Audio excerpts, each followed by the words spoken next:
Today, we are on site at the Messe in Munich, Germany at the 2018 ESMO Congress.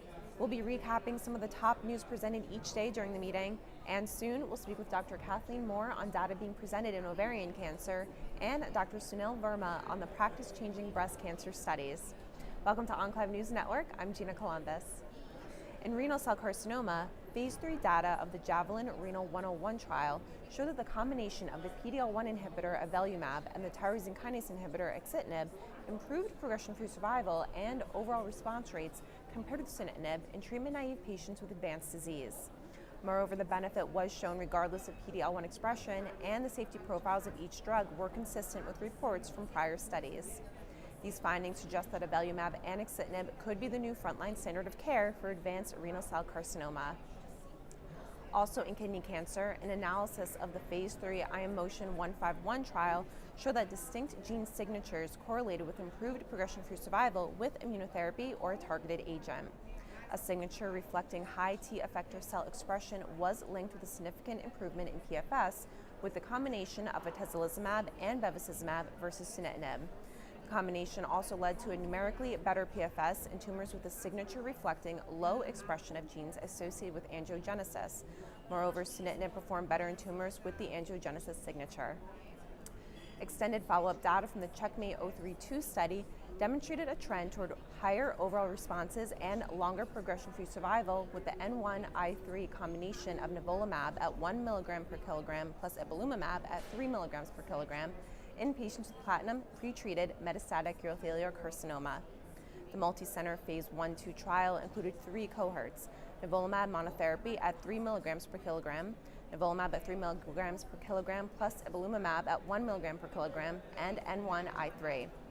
It was reported that the higher dosage of ipilimumab was linked to more activity with an acceptable toxicity profile. The N1-I3 dose showed an approximately 12% higher response rate, and the duration of response appeared longer. Results of a pre-planned analysis of the STAMPEDE trial demonstrated that radiotherapy to the prostate improved overall survival in newly diagnosed men with metastatic prostate cancer with a low metastatic disease burden. However, the treatment does not have the same outcomes in those with higher burden of disease. The multi-arm, multi-stage STAMPEDE study included a randomized Phase 3 comparison to evaluate whether radiotherapy to the prostate improves overall survival in men with newly diagnosed metastatic disease. This was based on the hypothesis that primary tumors could contribute to overall disease progression and shorter survival in men with metastatic prostate cancer. The PARP inhibitor niraparib demonstrated durable clinical activity in the 4th line or later setting in patients with relapsed BRCA-mutant ovarian cancer who have BRCA mutations, according to a post-hoc analysis of the Phase 2 QUADRA study. Additionally, the efficacy of niraparib in this setting appeared to be greater in patients who were sensitive to their last line of platinum therapy, as there was a longer median progression-free survival in the subset versus those who were platinum-resistant or platinum refractory. Also in ovarian cancer, findings from the Phase 3 SOLO-1 trial showed that the 2-year use of the PARP inhibitor olaparib as maintenance therapy led to a significant improvement in progression-free survival for patients with advanced disease who harbor BRCA1 or 2 mutations. The multi-center double-blinded Phase 3 SOLO-1 trial randomized patients to maintenance with olaparib tablets or placebo.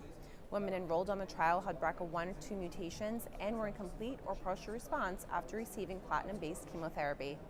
Notably, this study is the first large data set of prospectively collected outcomes for this population of women.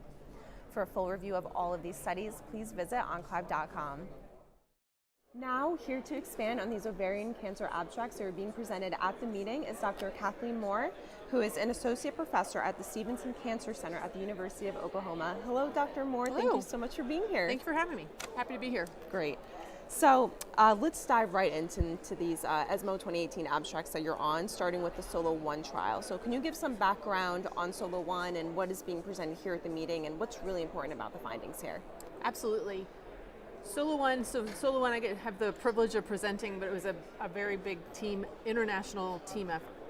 So SOLO-1 really addresses what is one of the biggest problems in advanced ovarian cancer, and that is that we just still have a highly treatable disease, but a disease that doesn't have very many women who live disease-free long-term. So our cure rates are very low. They're dismal, in fact, about 10 to 15%. And really the only way we're going to impact on that is if we improve frontline therapies. So Solo One, and there's been a lot of effort to do that over the years in many different trials of kind of all-comer populations, with really no impact on overall survival, but some incremental improvement in the progression-free survival. So we have made a dent in it, but we really haven't, since the kind of discovery of platinum, really markedly improved disease-free survival. So Solo One really seeks to show that we can do that. So it's a randomized phase 3 trial for patients with advanced stage ovary cancer who also harbor a BRCA mutation. And they received standard of care chemotherapy, and they had to be in either complete or partial response to that chemotherapy. They had to have had an attempt at a cytoreductive surgery. They had to have been in excellent performance status. And then if they met all those criteria and enrolled, they were randomized to receive olaparib tablets, 300 milligrams twice a day, or placebo. And that treatment was continued until disease progression, or if patients were disease-free at 2 years, they were stopped, unless they had come on to study with a partial response and still had evidence of disease at that 2-year mark, but it was stable.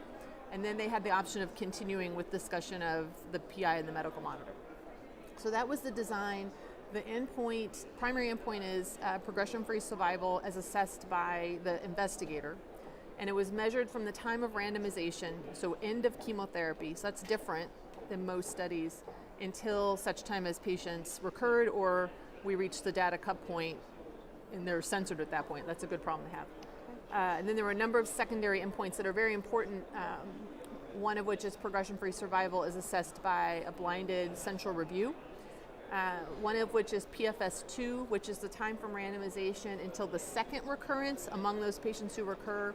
And that's a very important endpoint, especially in the EU, where it's a regulatory endpoint because it's felt to maybe recapitulate what you would see in overall survival. Okay. And then we had quality of life endpoints. So the patients that were enrolled on Solo One, the women who were enrolled, were of excellent prognostic factors. Again, a population unlike any that's being recruited into current frontline studies, which are kind of trying to get these high-risk patients. These were women with BRCA mutations. They were thereby a little younger. They had excellent performance status. Over 60% of them had a frontline surgery, and of those, 75% were debulked to no gross residual. 80% of them entered the study with complete clinical responses. So these are your responders. And then they were randomized. In the group of women who received placebo, the median progression-free survival for them is 13.6 months, measured from the end of chemotherapy. In the group of women who are randomized to olaparib, we have not reached the median progression-free survival yet. So they are doing remarkably well. Yeah. The difference in the survival curves, if you look at kind of the area under the curve difference, gives us a hazard ratio of 0.3, which really translates into a 70% reduction in the risk of recurrence with the use of olaparib. And even though we haven't met the median for the olaparib group, there were a number of what we call sensitivity analyses done that account for the potential of bias to try and just make sure that we are very confident in the hazard ratio estimate as assessed by the investigators. And all of those were very consistent. But 2 of them did give us an estimate of the median for that group, and so it's 46 to 49 months. Wow. So we can estimate that the improvement in progression-free survival over placebo alone is about 3 years. Progression-free survival was also still statistically significantly superior among those patients who did recur and had received olaparib frontline. So these are really, I think, unprecedented results in frontline ovarian cancer. We hope that it translates to more women remaining disease-free long-term. We use the cure term. Are we curing more patients? Can't say that yet.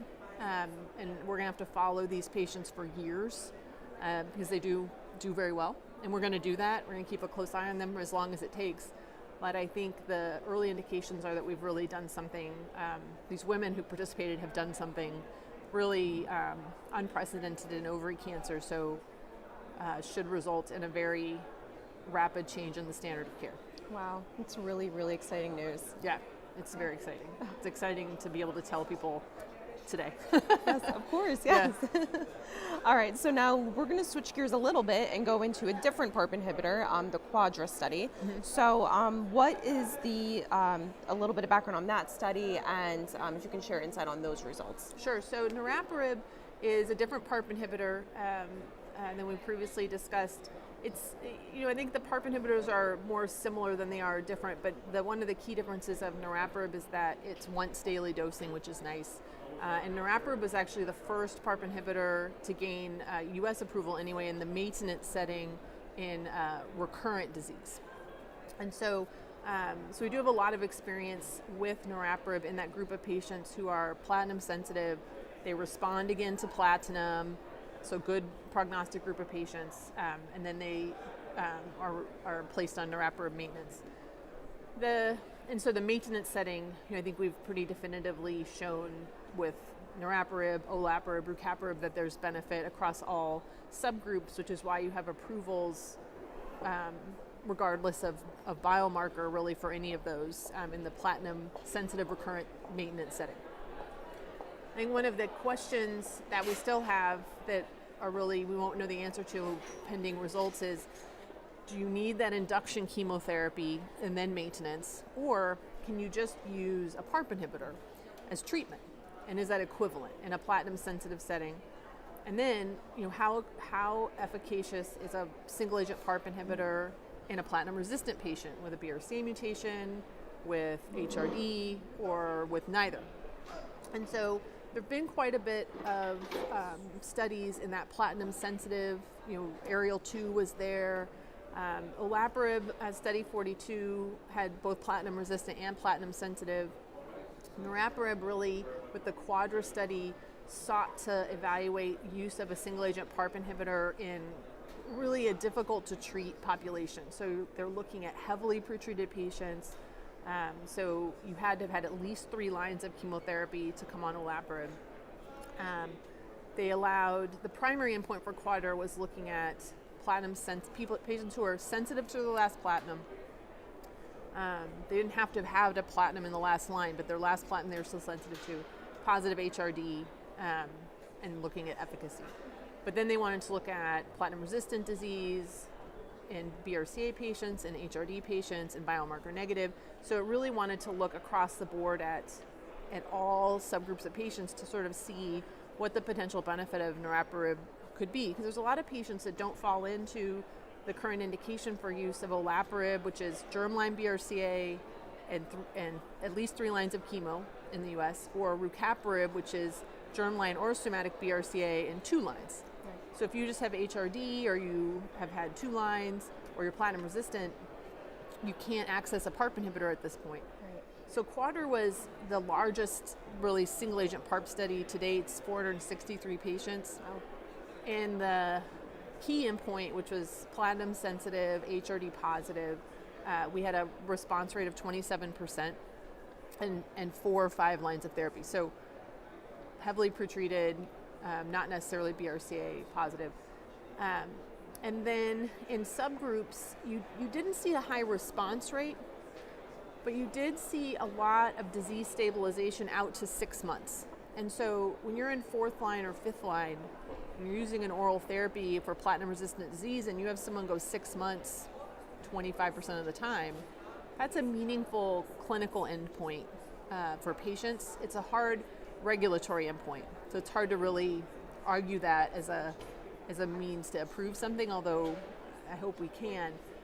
But it's a meaningful clinical endpoint to patients. So Quadra really gives us a sense of what kind of clinical benefit can be seen beyond just I can shrink your tumor 30%. And here at ESMO, we just updated the ASCO presentation from earlier this year to really focus on just the BRCA patients. Again, just to show appropriately, the emphasis has been on getting PARP inhibitors as early as possible, and now frontline, to patients with BRCA mutations, because we know they work best. But there's a lot of patients out there who are long-term survivors who are in their 4th or 5th or 6th line of therapy with BRCA mutations. So this data really shows that the efficacy doesn't stop, right. And that those patients still would benefit potentially from use of a PARP inhibitor, and so we should keep that kind of on their list of therapy. So this was really an update of just the BRCA patients, but in a slightly different population that I think has been emphasized in the past. Definitely. Wow, that's great. Now, there's the phase 3 ENGOT GCIG intergroup study of carboplatin, pegylated liposomal doxorubicin, and bevacizumab versus carboplatin, gemcitabine, and bevacizumab in patients with recurrent ovarian cancer. So what is the rationale for this study, and what were the findings? So this is a great study, because this is a study that medical oncologists and GYN oncologists who take care of ovary patients, we think about this almost every week, like when we're making a decision. When you have a patient with platinum-sensitive recurrent disease, there's the 3 doublets. There's carbotaxol, carbogemcitabine, or platinum, I should say, gemcitabine, and then platinum and pegylated liposomal doxorubicin. In the U.S., you can only use bevacizumab with carbogem and carbotaxol, which is different in Europe. We would like to use it with carbo and pegylated liposomal doxorubicin. The Calypso study compared carbo, I'll call it PLD from now on, to carbotaxol, and it was a non-inferiority study, and so carbo PLD was certainly not non-inferior. It looked a little better. So we like that regimen a lot because it's every 4 weeks, you don't lose your hair, there's no neuropathy, the hematologic toxicities are a little bit more, but it's really a preferable regimen. But in the US, you can't use Bev with it. And there's never been a comparison of carbogem to carbo PLD with bevacizumab. So we kind of have always said that they're equivalent. We kind of say, they're probably all about the same in terms of efficacy. In this, it's not like this super fancy new drug study, but it's a very important study because it tells us they're actually not the same, and that carbo PLD Bev is better than carbogem Bev. And carbogem Bev is a good regimen, but it does have more hematologic toxicity. So it's a little bit harder to use, actually I think quite a bit harder to use than carbo PLD. So this, it was better by 4 months, and even in patients who'd seen bevacizumab previously, which in the US is a big issue, not a negative issue, but patients get in the front line. In Europe, it's only approved a lot of times in the front line. And so if you're going to be able to start using it in the second line, it was still superior, not as much, but still superior in that group. Okay. So this is just a really practical study that directly impacts patient care, agnostic to any biomarker or anything else you're doing. This is a very important kind of practical decision-making study that people go home from ESMO and you just change your practice. There's no new indication, just this is what you're going to do now. So I actually really like that study. I wish we can't do studies like that in the U.S. anymore. I'm so glad that they get done other places, because I think that's practice changing. That's what you want to do. And it sounds like it answers a question that that we all kind of go, which one should I use? And you kind of pick based on your comfort or toxicity. You still have to base it on prior toxicity of the patient. So sometimes you're picking something really based on what's toxicity-wise best for your patient, but all other things being equal, sometimes you just pick one. This gives you data to pick one, which is always superior to just guessing. So I think it's a really important study. Yeah. I'm proud of them for doing it. These great points. So now, looking at the 3 PARP inhibitors that we have now in the maintenance setting for ovarian cancer, what does the future hold for this class of agents? Well, I think that there are so many exciting things coming in the next few years that it's really hard to answer that. I think right away we're going to see adoption of frontline incorporation of olaparib for BRCA patients. And that's going to unleash a whole series of questions. So number one, what percentage of those patients are now cured? and never need another therapy. I want to know that. But a certain percentage of them are going to recur. And so when they recur and they're sensitive to platinum, again, do you reuse a PARP inhibitor? We have no idea. There's a study ongoing called OREO, which I hope gets done, because we need to know if you've had a PARP inhibitor, does a PARP inhibitor ever work again? Or if you had a PARP inhibitor for 2 years and then didn't progress for 5 years, versus you had a PARP for a year and you progressed, are there different types of people who should get retreatment with a PARP, or does it never make sense? We don't know. So that needs to be answered, because the patients on SOLO-1 and the patients are going to start getting olaparib, there's going to be some of them who need this answer in the next few years. So that's going to be really one of the first things. Do you retreat with PARP? The data coming out probably next year, next year's going to be an exciting year, looks at PARP inhibitors beyond BRCA. So we have the Paola study, which hopefully will result next year. That's all comers, chemotherapy with bevacizumab, and then for the maintenance bevacizumab, one arm has olaparib and one arm does not. And that's a progression-free survival endpoint. And that will be the first study in PARP inhibitors to look at a biomarker agnostic endpoint first. So they're, at least as planned, this is an intention to treat population. If that's positive, meaningfully positive, then everybody's going to have PARP and bevacizumab in the front line. And then you're going to have to figure out, do the BRCA patients need the bevacizumab or not? Can they just get away with just olaparib? Paola does have BRCA patients, so we may be able to, because of the stratification factor, we may be able to tell. They may not have needed it or not, but the control arm's bevacizumab, so that's going to be a question. If that's positive, is it overkill to give the BRCA patients two things? Everyone else probably needs both. You have PRIMA, which is the niraparib frontline study that's done and maturing, looking at switch maintenance niraparib. Also in an all-comer group, high-grade serous, high-grade endometrioid. They are collecting, of course, BRCA status, but they're looking at homologous recombination deficiency as their primary endpoint. Okay. And then would look at the whole group if that's positive. So it's a kind of intermediate endpoint. So that one's going to most likely will result at the end of the year. We'll see.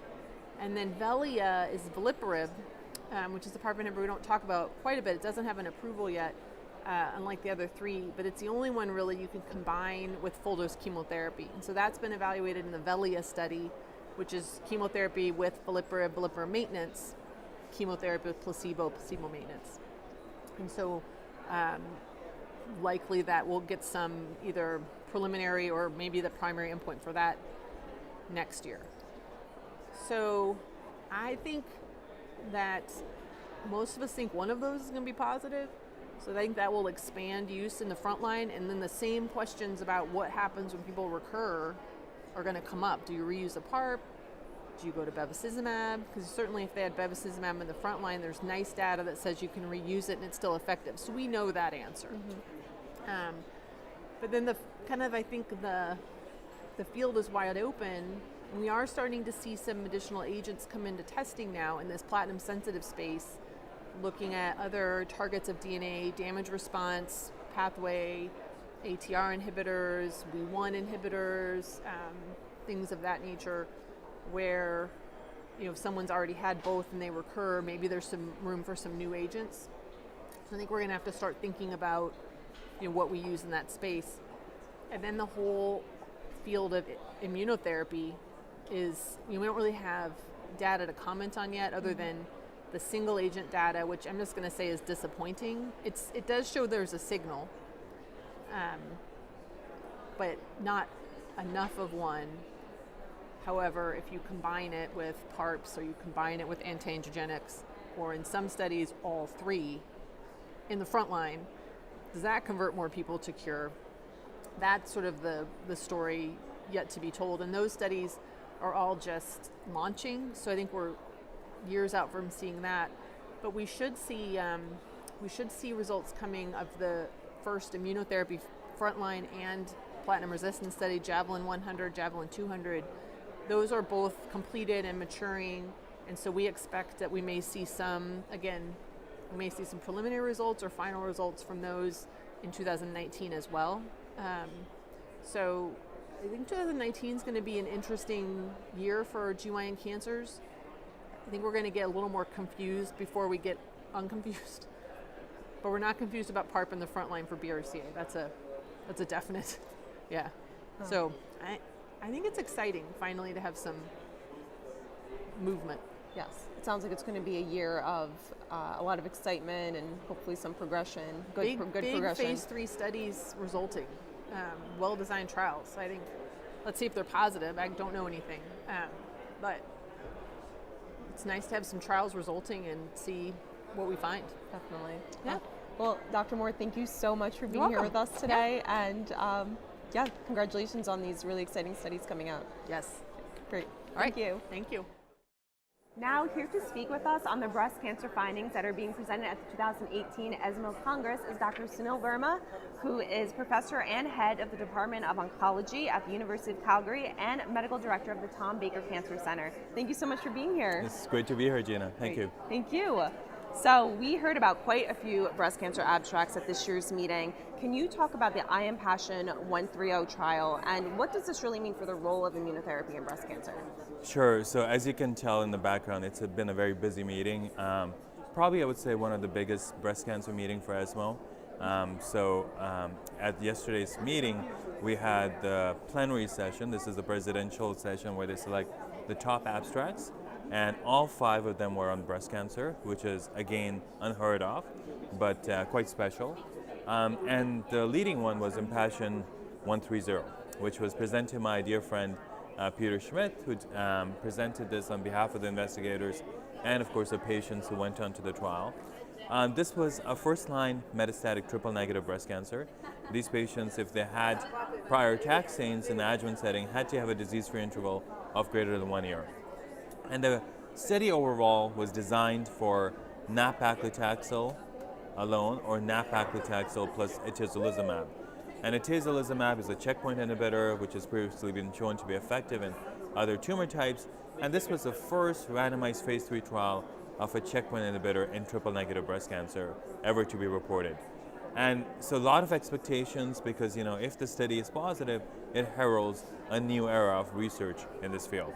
So overall, the results were positive for the progression-free survival. But what was even more striking was the benefit was seen in the PD-L1 positive patients only, not in the PD-L1 negative patients. About 40% of patients were PD-L1 positive. The PFS improvement was, I would say, modest, from about 5 to 7.5 months, with a hazard ratio of 0.62. But in the PD-L1 positive patients, the overall survival went from about 15 months to 25 months, a 10-month improvement. This was descriptive only. It wasn't really powered to take a look at based on the hierarchical analysis, looking at the PD-L1 positive, but it was consistent with the hazard ratio also 0.62. So I think this was the big hope that we were hoping would be helpful for our patients with triple-negative breast cancer, and I think we now in the PD-L1 positive subset have a new option. The other, I think, background to this is recognizing that to date, other than maybe for BRCA mutation positive triple-negative breast cancer, where we have PARP inhibitors, there has never been a positive phase 3 targeted drug trial in triple-negative breast cancer. So have immunotherapy here, to have this option here, I think was quite a striking achievement. That's great, thank you. Now, this is also the first time we finally have OS data for a CDK4/6 inhibitor in breast cancer. Can you discuss what was being presented in the PALOMA-3 trial? Sure. So the PALOMA-3 study, so I was one of the investigators on the trial, led by Nick Turner, presented here by Massimo Cristofanelli, was a study designed to take a look at in patients who've had endocrine treatment resistant, really breast cancer, and who had progressed on endocrine therapy, and who could have had prior chemotherapy in metastatic breast cancer as well, were randomized to fulvestrant alone or fulvestrant plus palbociclib, a CDK4/6 inhibitor. Previous data, which has been presented, published, has shown an improvement in progression-free survival, roughly of around 6 to 7 months. And so this was the first mature data on overall survival from our phase 3 study. And in this trial, what they showed was that there is an improvement also in overall survival. It is not statistically significant, but the OS goes from about 28 months to about 35 months. So about a 7-month improvement in overall survival.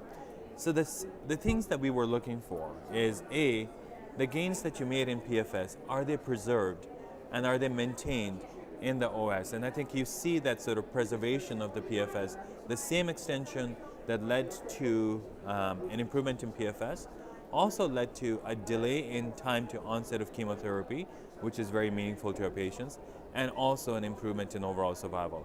So there was a discussion thereafter, this was not statistically significant.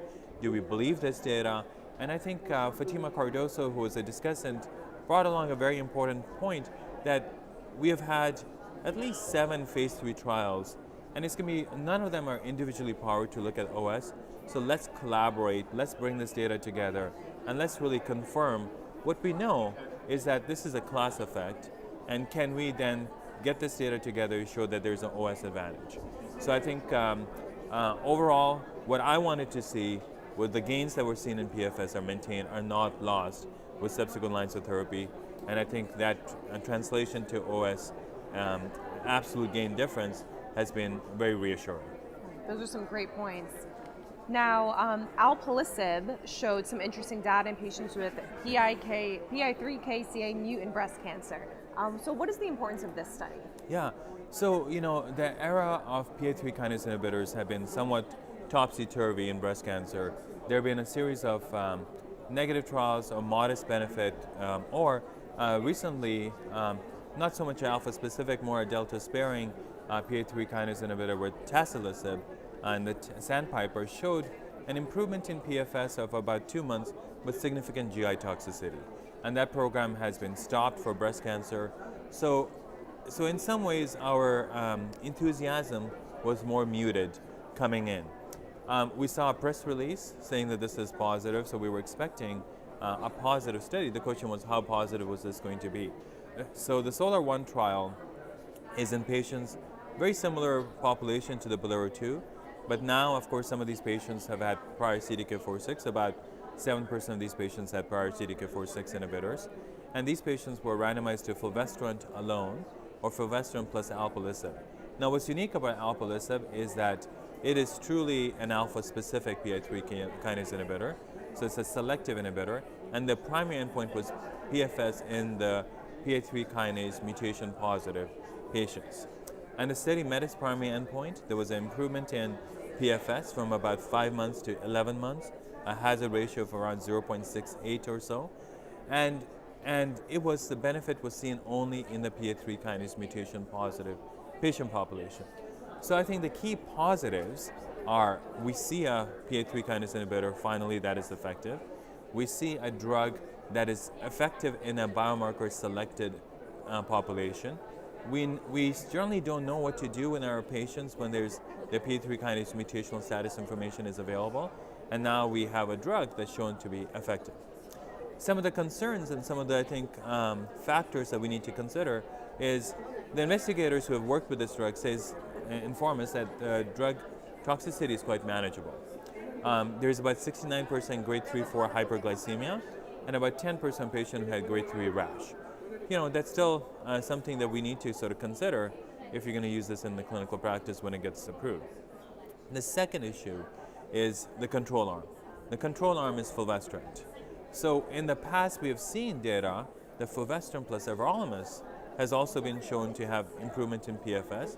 So the question that has come up, what if the control arm was fulvestrant plus everolimus? Would we have the same kind of benefit, or would the benefit be more muted? And is that a relevant control arm? So I think that's very important. The second thing is our care has shifted, where more and most of our patients are getting CDK4/6 inhibitors in the first or second line setting. So are these agents, specifically alpelisib in the PI3 kinase mutation positive setting, are they effective in the CDK4/6 pre-treated patient population? In this trial, it was only about 6%. We didn't really have that much data, But I think that's the biggest question that we have from this study is, can we translate this information? And then the other thing, of course, is quality of life data. These are the patient population that are doing very well with CDK4/6, very good toxicity profile, and we want to be able to maintain that. And so how do we make sure the quality of life of these patients is not impacted? And what are some other breast cancer studies that we're looking at? There's definitely been a few other abstracts that are pretty exciting, and some might say practice changing. Yeah, so I would say the other key highlights, if I was to come up with my top 3 lists and the key highlights. So one was a focus on quality of life. So the metastatic oral session for breast cancer was completely focused on quality of life, and I think that was quite important for us to make sure that the gains that we are seeing are also leading to improvement in quality of life. And there was a wonderful, I would encourage anybody who is able to see this, a discussion by Leslie Fallowfield.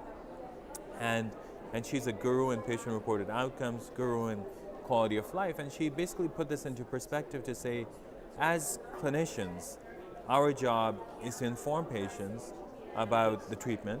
Our job is to inform patients about the toxicities, when to expect the toxicities, and also how this treatment is going to impact their quality of life. So how do we take this quality of life information from these key trials and translate that into clinic is very important. So I think that was sort of a theme. The second theme was, I think, around de-escalation. So, and this is, I think, not quite conclusive but emerging, is can we de-escalate therapy with trastuzumab? We've had about 5 randomized phase 3 trials which have been done looking at shorter duration of trastuzumab. One of them met its non-inferiority endpoint, the Persephone's trial, showing that 6 months is probably just as good as 1 year. There are some limitations as to the study population and the bar that they had set. However, in this meeting, the short-her trial was presenting, where that data has been shared before, looking at 9 weeks versus 1 year, and they suggested that maybe for patients who are low risk, T2N0, shorter duration of trastuzumab appears to be just as effective. And they also suggested that maybe for patients who have high TILs, they're very sensitive to trastuzumab, that a de-escalated approach may be reasonable. I think this is still somewhat preliminary. I think we need to sort of confirm these findings with other trials, but I think that was sort of a theme. And the last, I think, focus was on precision medicine. And there's a lot of national efforts, and specifically I think one of the areas I want to highlight is the Spanish group presented how they did a national molecular screening program for advanced breast cancer. And kudos to them for doing this national effort. And they had about 300 patients, and they were able to get data. But what was humbling, and I think showing how much more we have to do, that after this extensive national effort, they only found 11% of the patients had actionable mutations based on the platform that they had used. So we need to do much more. We need to do much more for our patients. We need to be able to find drugs that are effective and biomarkers that are predictive in order to move forward. And that kind of leads me into my final question is, with all the data that's being presented here at this year's meeting, what does this really say about how the paradigm is moving forward? Yeah, so I think it says that we're heading in the right direction. The era of immune therapy is on us. We are a few years late compared to the other tumor types, but we are ready, I think, in breast cancer to incorporate immune therapies, and I think that just opens up the door on multiple trials.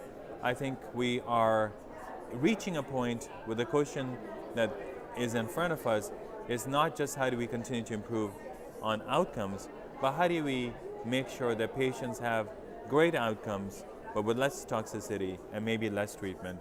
And I think the future of breast cancer is really giving escalated treatments for patients who really need it, and de-escalating therapies for patients who would otherwise do really well. Well, thank you so much for being here with us today, Dr. Verma. That was wonderful. And yeah, we appreciate you being here at the ESMO meeting. No, great to be here. Thank you. Thank you.